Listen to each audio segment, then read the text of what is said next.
कुछ पैसों के लिए रखा अपनी पत्नी को गिरवी। ऐसे लालची व्यक्ति के साथ ऐसा ही होता है।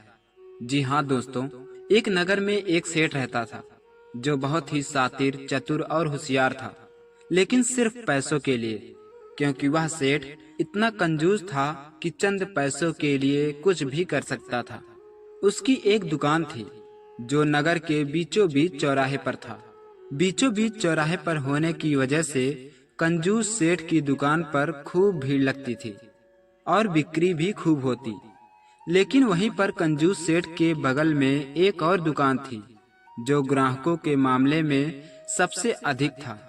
कभी कभी इस कंजूस सेठ के मन में उस दुकानदार को देखकर खलबली मच जाती कि काश मेरी भी इतनी बड़ी दुकान होती तो मेरी भी दुकान पर इतने ग्राहक होते। ऐसा कंजूस सेठ कई दिनों से सोच रहा था।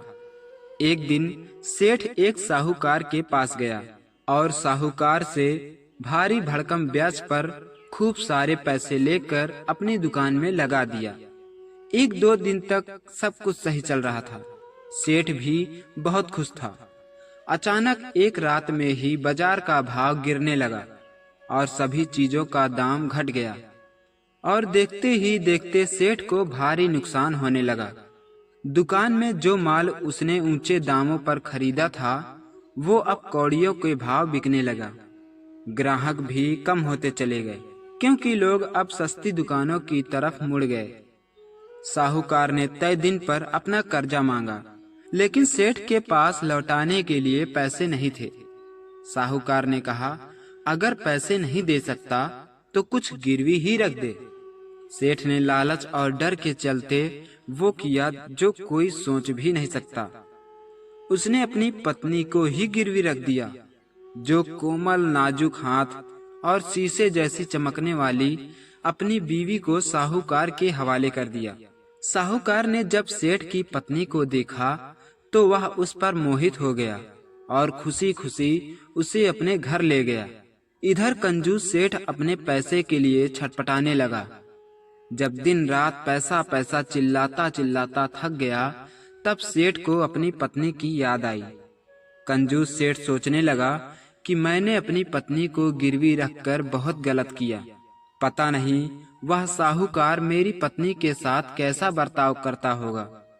ऐसा सोचकर वह अपने कुछ जमीन और खरीदे हुए माल को आधे दामों में बेचकर किसी तरह पैसे इकट्ठा किया और सीधा साहूकार के घर पहुंचा। बाहर से दरवाजा बंद था। सेठ दरवाजा खटखटाया तो साहूकार पसीने से लथपथ और तौलिया लपेटते हुए दरवाजा खोला। साहूकार को इस स्थिति में देखकर सेठ घबरा गया और बोला, साहूकार जी, लो अपना पैसा ब्याज सहित और मेरी बीवी को वापस कर दो। तब साहूकार बहाना बनाते हुए बोला, सेठ जी, आपकी बीवी तो कब की भाग गई। अब ये पैसा लेकर मैं क्या करूंगा, क्योंकि आपकी अमानत तो लौटा नहीं सकता, इसलिए तुम ये पैसा अपने पास ही रखो। ऐसा कहकर साहूकार सेठ को वापस घर भेज दिया। अब सेठ सोचने लगा कि अगर मेरी बीवी भागी होती तो वह मेरे पास ही आती और साहूकार ने पैसे भी नहीं लिए। इसका मतलब कुछ गड़बड़ जरूर है जो साहूकार छिपा रहा है। सेठ राजा के पास गया और सारी बात कह सुनाई। राजा ने सैनिकों को जल्दी आदेश दिया कि साहूकार को पकड़कर लाया जाए। राजा के आदेश पर सैनिक तुरंत साहूकार के घर पहुंचे और उसे पकड़कर दरबार लाए। सेठ ने हाथ जोड़कर पूरी घटना फिर से विस्तार से बताई। कैसे उसने अपनी पत्नी को मजबूरी में गिरवी रखा, फिर पश्चाताप कर पैसे जुटाए, लेकिन साहूकार ने पत्नी को लौटा देने से इनकार कर दिया। राजा ने क्रोध में आकर गरजते हुए कहा, स्त्री कोई वस्तु नहीं जो गिरवी रखी जाए, और अगर साहूकार ने छल किया है तो उसे उसकी सजा जरूर मिलेगी। साहूकार डर से कांपने लगा, लेकिन फिर भी झूठ बोलता रहा। महाराज, वो औरत तो भाग गई, मैंने कोई गलत काम नहीं किया। राजा ने तुरंत अपने गुप्तचर को आदेश दिया कि साहूकार के घर की तलाशी ली जाए। तलाशी के दौरान एक बंद कमरे में सेठ की पत्नी को बेहोशी हालत में पाया गया। उसे जबरदस्ती कैद करके रखा गया था। यह देखकर राजा का पारा चढ़ गया। तूने एक महिला को बंधक बनाकर रखा था। तूने नारी के सम्मान को ठेस पहुंचाई है। राजा ने साहूकार को उसी समय आजीवन कारावास की सजा सुनाई और उसकी सारी संपत्ति जब्त करके नगर की भलाई में लगाने का आदेश दे दिया। सेठ को भी राजा ने डांटते हुए कहा, तू भी कम दोषी नहीं। धन के पीछे अपनी पत्नी को गिरवी रखना सबसे बड़ा पाप है। राजा ने उसे उसकी पत्नी तो लौटा दी, लेकिन नगर से बाहर एक छोटे गांव में सेवा कार्य करने का आदेश दिया ताकि वह अपने पाप का प्रायश्चित कर सके।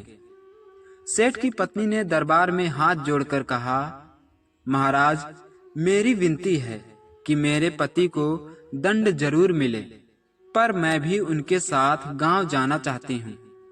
राजा उनकी निष्ठा देखकर प्रसन्न हुआ और बोला, जाओ, अब तुम दोनों गरीबों की सेवा करो और एक सच्चे जीवन की शुरुआत करो। तो दोस्तों, इस कहानी से हमें यह सीखने को मिलता है कि नारी कोई वस्तु नहीं जो गिरवी रखी जाए, और धन के लिए रिश्तों को दांव पर लगाना सबसे बड़ा अपराध है। दोस्तों, यह कहानी पसंद आई हो तो मेरे इस चैनल को सब्सक्राइब करें, साथ ही बेल आइकन को जरूर दबाएं। मिलते हैं अगली वीडियो में एक नई और दिलचस्प कहानी के साथ। तब तक खुश रहें, स्वस्थ रहें। जय हिंद।